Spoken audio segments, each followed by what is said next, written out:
Я тебя понял. Да, вот эти все наши вот, да. Я просто могу болтать часами, поэтому... Болтать часами можешь? Болтать часами могу? Да. А сегодня в Да. гостях Лиза. Ты социальный работник, специалист психологической службы «Мозаика». Да. Работаешь с трудными подростками и молодежью в Адмиралтейском районе. И, ну, я так понимаю, курируешь, в частности, несколько людей, которые там были правонарушителями, имеют какие-то проблемы там, и прочее. Вот что из этого правда, что неправда, и расскажи тогда подробно про свою деятельность. Да, в принципе, все достаточно корректно. Я специалист по социальной работе с молодежью. Работаю я с трудными подростками, которые попали в поле зрения полиции. Хожу на комиссии по делам несовершеннолетних. Оттуда привожу ребят к нам в службу. Психологи с ними работают, и я с ними тоже провожу различные мероприятия. Насколько тебе комфортно работать в среде, где только психологи? Сейчас мне нормально. Сейчас, так как я тоже вхожу в эту профессиональную сферу, мне даже очень интересно. И я у коллег очень многому учусь. Я даже хожу на некоторые их семинары, мастер-классы. Я смотрю, как они работают, и это очень круто. Вот как ты думаешь, в какой период в человечестве наиболее сильно востребованы были бы психологи? Или может быть сейчас, или может быть все-таки тогда, или может быть еще раньше? Или вообще всегда одинаково востребованы? Знаешь, как мне понравилась очень фраза одна, что всем нужны психологи, потому что у всех было детство. Вот. С этой точки зрения, наверное, можно сказать, что всегда они нужны были. Хотя, ты знаешь, с одной стороны, вот я даже не знаю, бы отправила туда группу психологов, людям нужно было выжить, и людям нужно было просто еды. А пришли бы люди, которые там, извини меня, они там пытаются там какие-то корки хлеба, там суп непонятно из чего варят. Ну, давайте вот поговорим, да, вот о том, как вы себя чувствуете. Как я себя чувствую? Я есть хочу.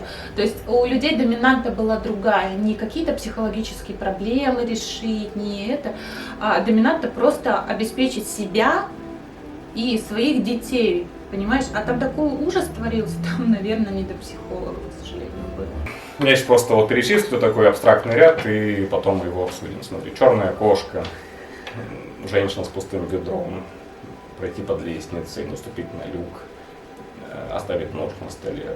Вот это вот я сейчас перечислил, я о чем говорю? Ну, суеверия какие-то? Ну, какие-то суеверия, Да. приметы и прочее. Вот как ты думаешь, актуальны ли они все еще, во-первых, и во-вторых, веришь ли ты сама, и если да, то в какие? Для меня они отчасти актуальны. И есть какие-то вещи, например, если я что-то не так скажу, да, вот что там, ой, да, не одевай там эти ботинки, да, там подскользнешься, упадешь, я такая, фу, чтобы этого не случилось. Могу кошки, бедной кошке там фигу показать. Но это машинально или ты действительно как бы вот опасаешься чего-то? Скорее машинально уже. Есть ли, ну, действительно взаимосвязь какая-то между черной кошкой и возможным несчастьем? В голове. Но вот, ты знаешь, это, наверное, на уровне программирования, которое себе задает человек сам. Ну, то есть, если я так не сделаю, значит, я вот что-то там со мной случится. Человек идет и думает об этом, и там он себе уже решил это, и вот притягивает вот это вот. Ты веришь в душу? Конкретно в душу я просто не могу ответить себе на вопрос, что это такое. Что? Это какая-то совокупность качеств человека, это темперамент, характер, развитие его, что такое душа. Соответственно, после смерти, как бы там просто, ну, ничто, или как ты себе представляешь? Я думаю, что нет. Ну, то есть как бы просто там дальше человек, сплошное ничто. да, человек умирает и все. Космос. Многие говорят о космосе в последнее время, мне кажется. О том, что космос мог как-то распределять какие-то там блага людям, типа вот тебе хорошо, тебе плохо, там ретроградный Меркурий 1000 раз уже было там в году, еще что-то. Да, Вселенная и прочее. Как ты думаешь, с точки зрения вот космоса, ему вообще как бы, вот может быть дело, вот хоть какое-то вообще дело с точки зрения космоса до человеческих отношений? Нет. Люди сами, не надо никакой космос, понимаете, это вот перекладывание ответственности. Вот космос так решил, вот мы там с ним это. Космоса не надо никакой перекладывания ответственности. Вот ты, вот другой человек. Расскажи какую-нибудь хорошую, веселую, положительную, может быть, историю из твоей практики в рамках работы в психологической службе «Мозаика». Наверное, я расскажу ту историю, которая случилась относительно недавно, но она мне очень зашла. Мы начали работать с подростками, 12-летними.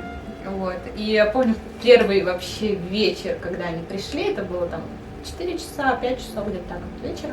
Просто эти люди залетают, подростки залетают, они висели на дверях, они что-то там у них падало, они что-то разливали, они там обсуждали все эти межполовые отношения. Вот это вот все, потому что у них это кипит, у них гормоны, а я получила просто удовольствие, потому что это такая энергия была.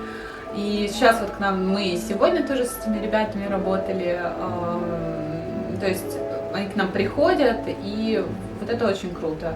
Это такой тоже у нас был положительный такой момент. Еще момент положительный, когда пришли новые коллеги. Вообще, на самом деле, это был момент, который сопряжен и, с одной стороны, немножко со стрессом, потому что пришли новые люди, и они в один момент пришли все трое.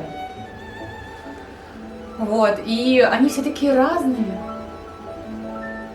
И ты понимаешь, что а сложно как-то вот начинать общаться, как-то открываться друг другу. И мы сейчас такая уже слаженная команда. Ладно, спасибо, что пришла. Приходите к Лизе в «Мозаику». Не только к Лизе, в принципе, в «Мозаику». Приходите к нам. Да. Доброй ночи.